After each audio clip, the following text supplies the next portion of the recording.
noches, edición número 408 de Entre Ustedes y Nosotros. Buenas noches, Osvaldo. Buenas noches.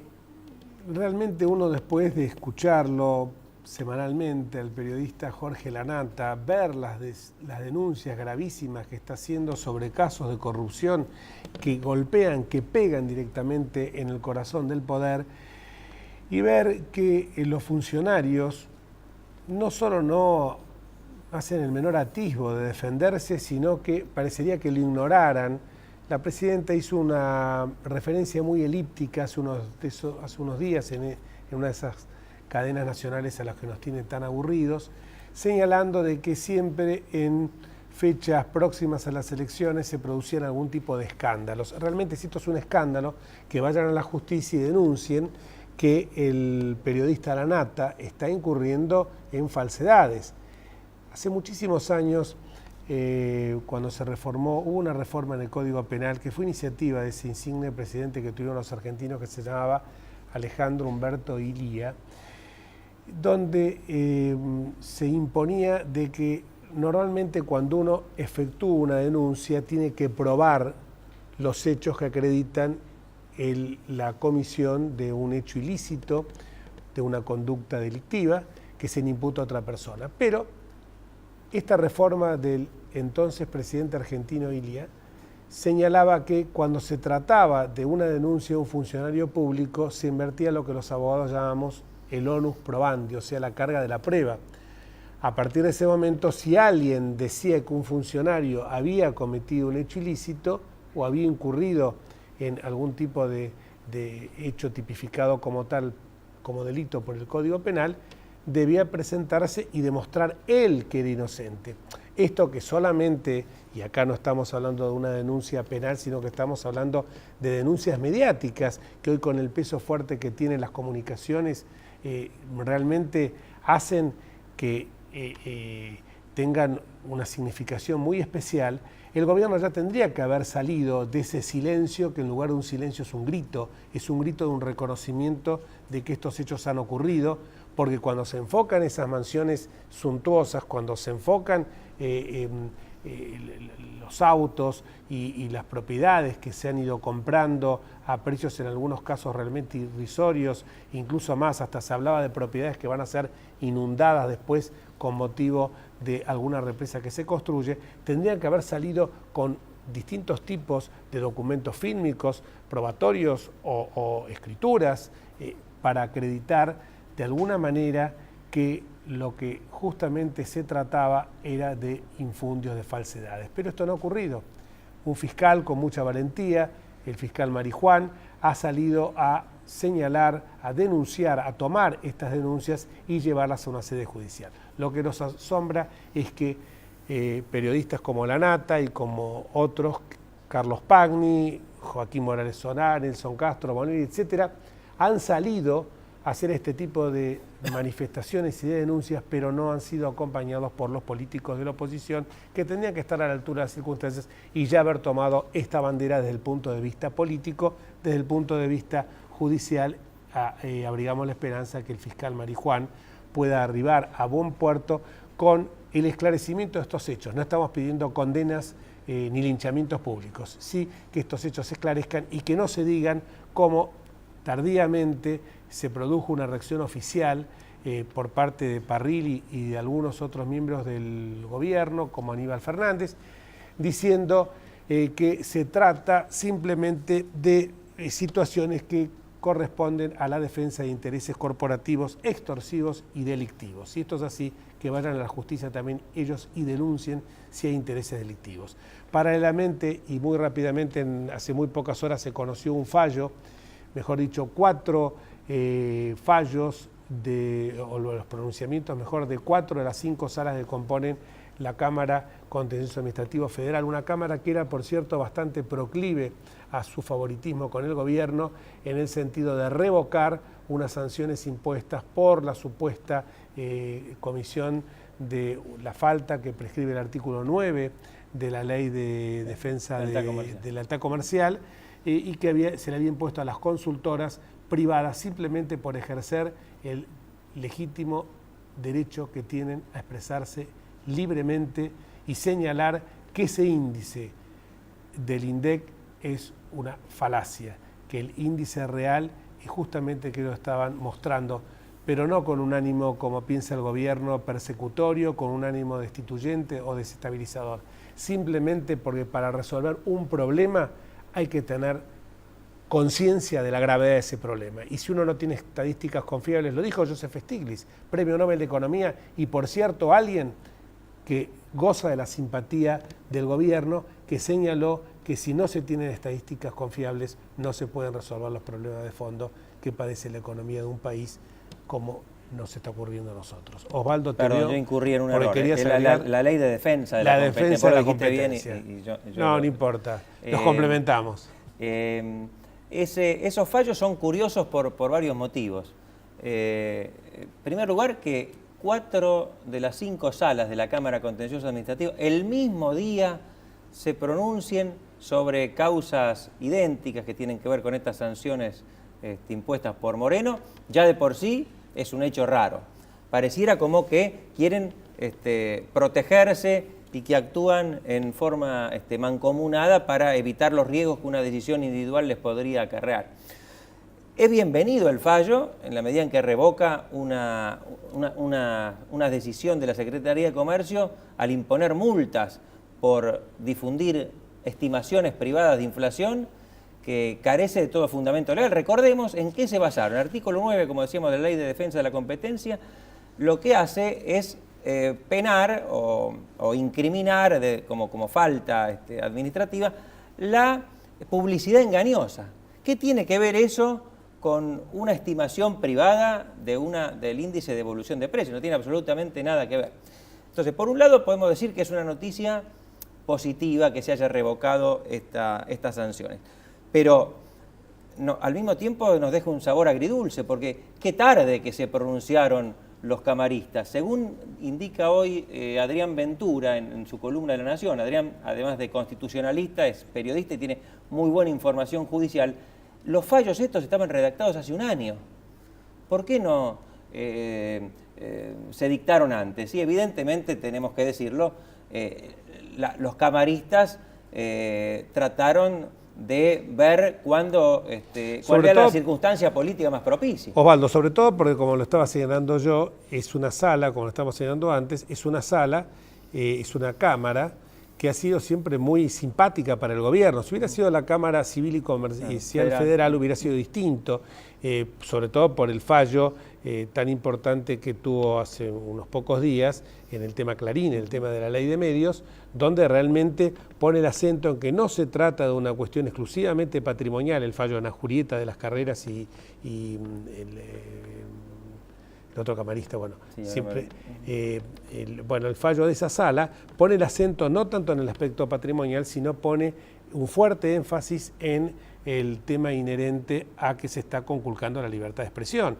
Libertad de expresión que vemos que el avance, o sea, quizás esta Cámara ha advertido que el vamos por todos también es ir por la justicia, porque no hay que ser muy lúcido para darse cuenta que este proyecto de reforma del Consejo de la Magistratura, más allá de los propósitos que nanca de la designación de futuros jueces, está también con una minoría muy laxa, por cierto, poniendo una espada de Damocles sobre los que hoy están ejerciendo la magistratura. Y cuando uno piensa también en estas horas, la modificación que se hizo con la ley que regulaba la Comisión Nacional de Valores, que fue una reforma, como dijo algún diputado de la oposición, venía como una puñalada trapera, porque cuando en el mes de diciembre o noviembre del año pasado se sanciona esta ley, justamente había contado con la aquiescencia tanto de la Unión Cívica Radical como del FAP, cuando el diputado Feletti aparece con esa, de una manera absolutamente civilina, introduciendo la posibilidad de que un accionista minoritario pueda por 180 días pedir la intervención de la empresa. Y ahora vemos que tenía nombre y apellido. Era para poder llegar a intervenir el Grupo Clarín. Y no la intervención judicial, sino la intervención de la Comisión Nacional de Valores. Exactamente. Es una intervención. Porque nosotros, bueno, más allá que a veces disculpen que abundamos en temas jurídicos y después la gente nos reta porque nombramos algunos artículos y ponemos también énfasis en algún latinazgo, producto de nuestra educación en el Nacional de Buenos Aires, pero la verdad es esta: cuando uno es socio minoritario, puede pedir con razones fundadas y excepcionales la intervención, pero tiene que ser por el Ministerio de la Justicia. Esto no es que caprichosamente por aplicación o por solicitud de alguien ante la Comisión Nacional de Valores, sin intervención de la justicia, pueda llegar a... Porque es un hecho muy grave, se saca la conducción, la dirección de la empresa de sus dueños, o sea, de quienes tienen la mayoría de las acciones. Y si esto lo sumamos, que los inefables Kunkel y Conti, diputados ultra-kirchneristas, ultramontanos, ya diría, dentro del kirchnerismo, han presentado un proyecto de expropiación de una parte importante del paquete accionario de papel prensa. Cuando uno dice la ley de expropiación, tiene que haber algo fundado por razones de utilidad pública y previa indemnización. Acá la utilidad pública no la veo. No se entiende cuál es la utilidad pública. Y no queremos con esto que alguien nos tilde, por cierto, como a veces de entrar en un gorilismo, pero nos evoca las épocas en que el peronismo controlaba la importación de papel e hizo de que un diario, que siempre fue, por cierto, independiente, como el diario La Nación, viera reducida la capacidad de emisión de sus ejemplares a 4 o 6 unas páginas. Pocas hojitas. Unas pocas hojitas. Y no habíamos nacido. Nosotros no habíamos nacido, nos lo han yo contado. tenía algún añito ya, por lo menos a la primaria iba. Pero a La Nación, pocas hojitas. La Y a la prensa prensa directamente lo clausuraron. fue clausurada y expropiada. Vamos a una pausa y cuando volvamos vamos a pasar estos temas terrenales a temas más espirituales, que también, por supuesto, no están alejados de nuestra realidad. Y hemos mencionado el diario de La Nación, además. Y hemos mencionado el diario de La Nación. Después nos van a tildar de que pertenecemos a la Corpo. Vamos a hablar con el periodista, excelente por cierto, Mariano de Bedia, autor de la primera biografía de Francisco, el Papa del Pueblo.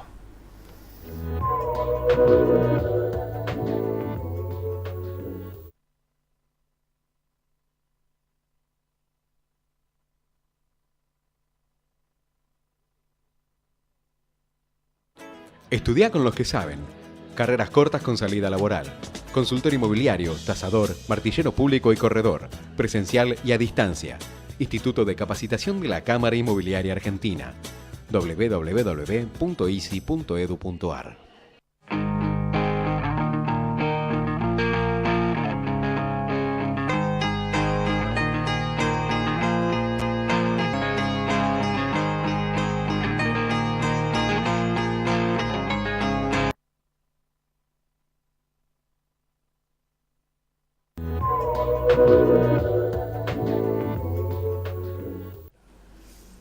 Estábamos hablando recién de este libro que fue la primera biografía del hombre que quiere cambiar la iglesia, del Papa Francisco, de Jorge Mario Bergoglio, escrito por el periodista Mariano de Bedia, que nos acompaña. Gracias, Mariano, por haber venido a nuestro programa.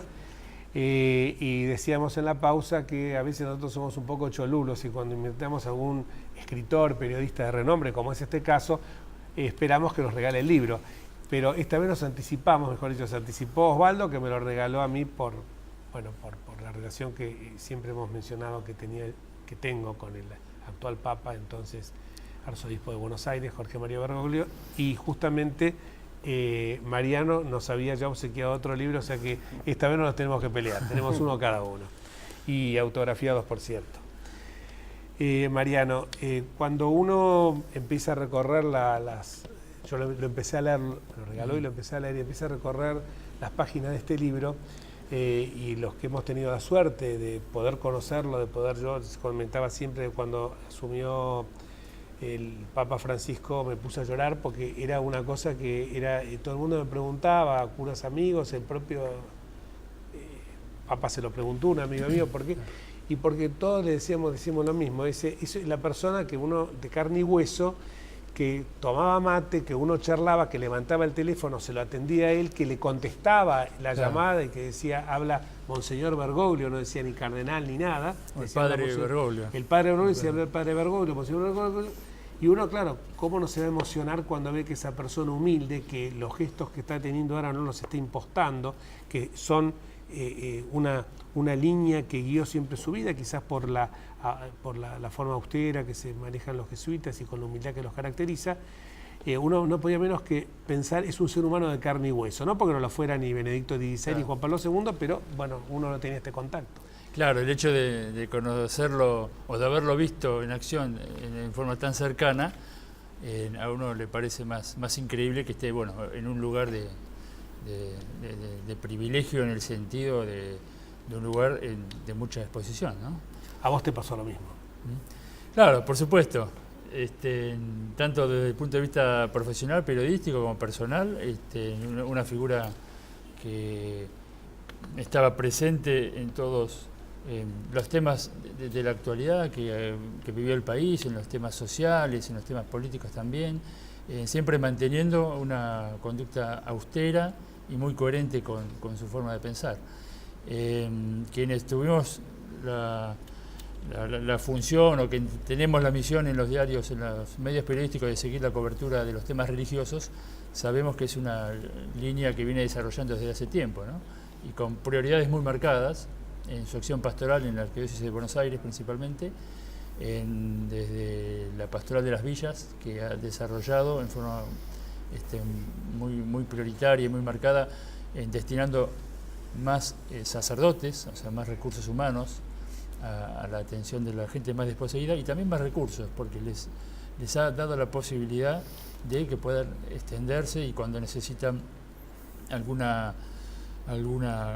local, incluso ha ayudado a conseguir fondos, por ejemplo, para la apertura de un centro de atención de chicos drogadictos, por ejemplo, ¿no?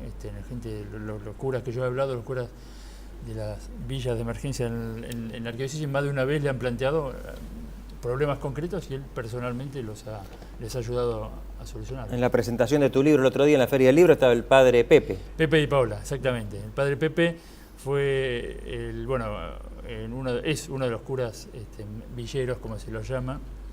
Estuvo muchos años en la Villa 21, en Barracas, ahora está en una villa en San Martín, fuera de la Arquidiócesis de Buenos Aires. Pero él vivió en carne propia toda esta expansión que hizo Bergoglio de la atención pastoral en las villas. Cuando Bergoglio llegó a arzobispo en el año 98 había menos de 10 sacerdotes, 8 o 9 sacerdotes en las distintas villas, en forma muy aislada cada uno. Se formó un equipo, Bergoglio fue desarrollando una organización más en equipo de las parroquias que atienden a las distintas villas, y hoy ya son unos 22, 25 curas que actúan en forma coordinada, además, ahora en este caso con el nuevo arzobispo. Con la Vicaría de Villas. Y vos decías que lo sintió en carne propia, porque nosotros, ¿te acordás que lo tuvimos acá, al padre Pepe, justamente con Gustavo Carrera, que es el actual vicario de Villas, claro, cuando sufrió esa amenaza, que corría peligro su vida? Cuando uno ve estos gestos de Bergoglio, esto de manifestar quiero una iglesia pobre que esté cerca de los pobres, uno ve esto, el correlato de realmente el compromiso con los sectores más postergados y más desposeídos. Y vos en estas páginas, por lo que yo he podido leer, no lo he terminado de leer, por cierto, plasmás bastante bien, muy bien esto, pero también por sobre todo ponés en claro algunos aspectos que se ha intentado denostar. Recordemos que en esto uno a veces piensa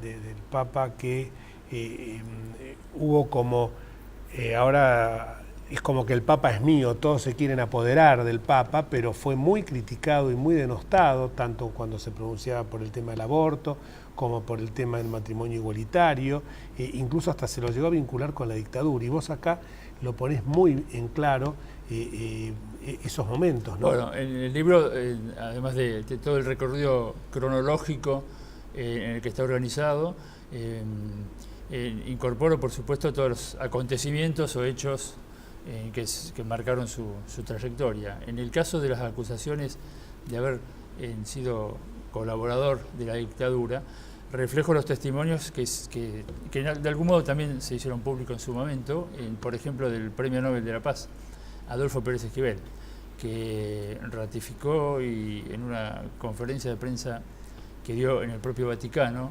en Roma, a la que tuve la fortuna también de estar presente porque fue enviado por el diario a cubrir los primeros pasos del Papa en Roma.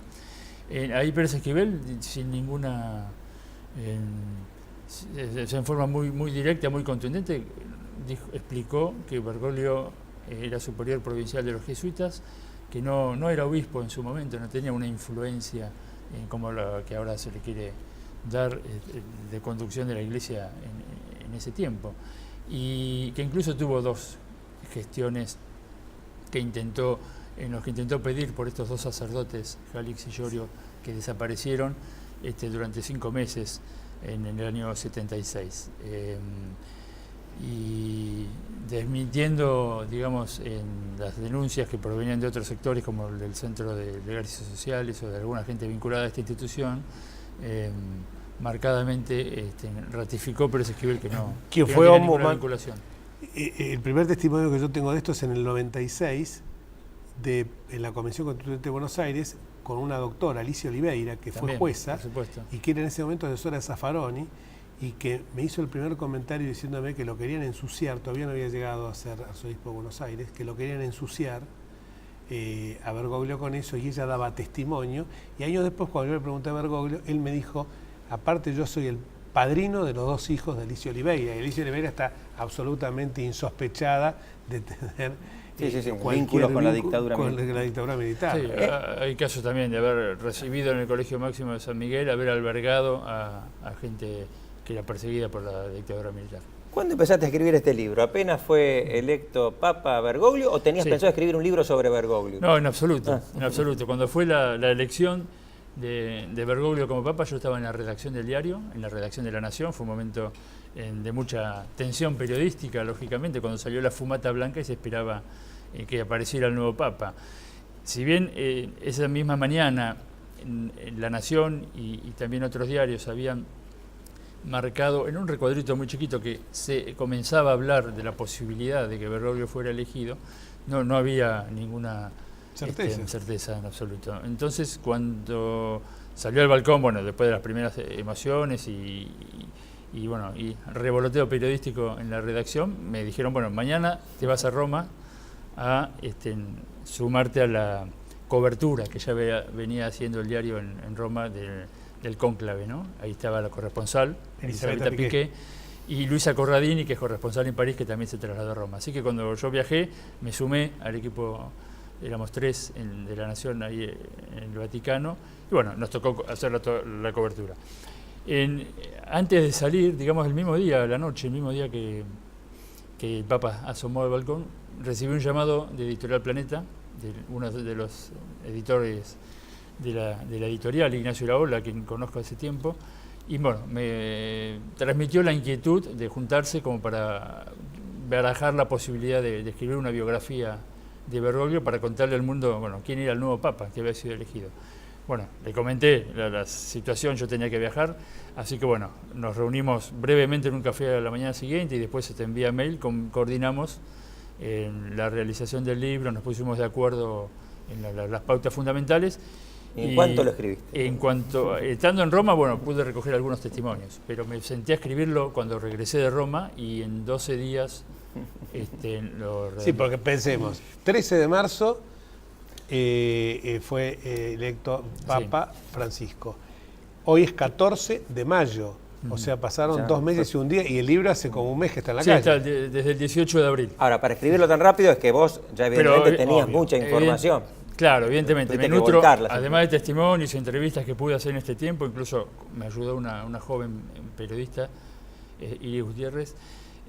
Yo tenía un poco el contexto o el background de haber seguido durante más de 20 años en el diario la información religiosa, con lo cual para mí me resultó, digamos, más, no digo más fácil, pero más ahorré mucho camino en saber dónde ir a buscar aquel mensaje que había dado en su momento o reconstruir en su actividad pastoral, distintas cosas que habíamos publicado o que me llegaron en su momento.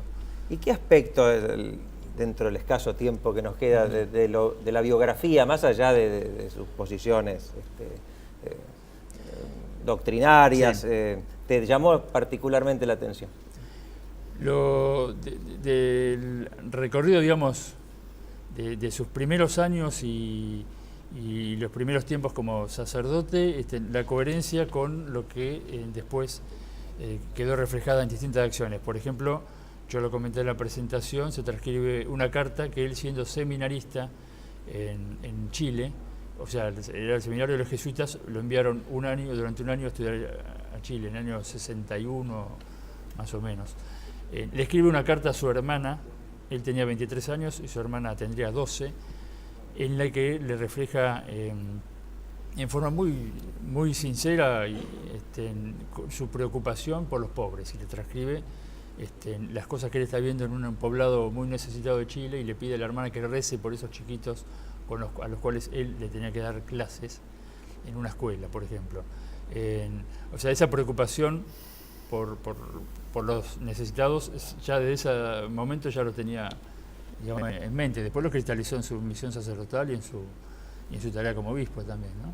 El libro, la verdad que es un reflejo de toda la vida del Papa Francisco, uno dice Monseñor Bergoglio, se acostumbra, y sobre todo, primero que además, por lo que he leído, la lectura es muy ágil, y desde que es hincha de San Lorenzo hasta lo que piensa sobre cuestiones fundamentales de la vida. ¿Vos creés que va a tener una influencia decisiva en la política argentina, Bergoglio? En la política argentina va a tener, no creo que él se lo vaya a fijar como objetivo prioritario, pero de hecho, al ser un poco el propio país va a estar atento a los pasos que dé Francisco como Papa Universal. Me parece que va a cobrar más influencia, por ejemplo, los pasos que den los obispos, el episcopado, la Iglesia en la Argentina, porque va a ser visto como una lectura, o va a ser interpretado como la intención o la palabra del Papa, la ejecución de la palabra del Papa acá en el país. Más allá de, por supuesto, toda la influencia que haga en términos de doctrinarios o de candente actualidad, como si se llega a discutir el tema del aborto, seguramente alguna palabra del Papa va a llegar, con lo cual va a tener una influencia importante en Argentina. Muchísimas gracias, Mariano, muchísimas gracias por el libro, y te felicitamos porque la verdad que me parece que es una obra imprescindible para conocer la vida del Papa. Bueno, muchas gracias por la invitación. No, por favor. Y nosotros nos vamos hasta el próximo martes, si Dios quiere. Chau.